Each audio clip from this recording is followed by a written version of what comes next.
வைத்திருக்கிறது. தெய்வ பயம் உங்களுக்குள்ள இருந்தா ஒரு பக்கத்துல ஆவிக்குரிய வாழ்க்கையை வாழுவீங்க, இன்னொரு பக்கம் சந்தோஷமா வாழுவீங்க, எந்த குறையுமே இருக்காது. அல்லேலூயா. கர்த்தருடைய ஆசீர்வாதமே அதுக்குள்ள என்ன இருக்காது? வேதனை இருக்காது. ஏன் அப்படின்னா இந்த ஐஸ்வர்யம் தெய்வ பக்தியிலிருந்து வந்த ஐஸ்வர்யம்.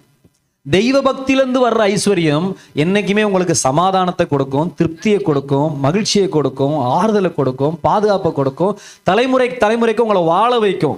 ஏனென்றால் இதில் அநீதியே இல்லை. இது தேவன் தருகிற ஆசீர்வாதம். அல்லேலூயா. தேவன் இல்லாம வருகிற ஆசீர்வாதம் அது எல்லா தீமைக்கும் வேறா இருக்கும். அந்த பணம் ஒரு மனுஷனுடைய அழிவுக்கு கண்ணியா மாறிடும். சில பேருடைய பணங்கள் அவர்களுக்கு கண்ணியும் வளையுமா இருக்கும்.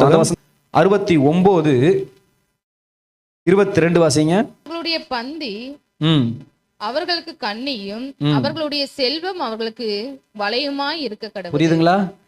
பணம் கூட பல பேருக்கு என்னவா இருக்கும்? அவனை விழுங்குற கண்ணியாகவும் அவனை அகப்படுத்துகிற வளையுமா இருக்கும். உங்களுக்கு எந்த பணம் வேணும்? பணம் வேணுமா? வேணும்.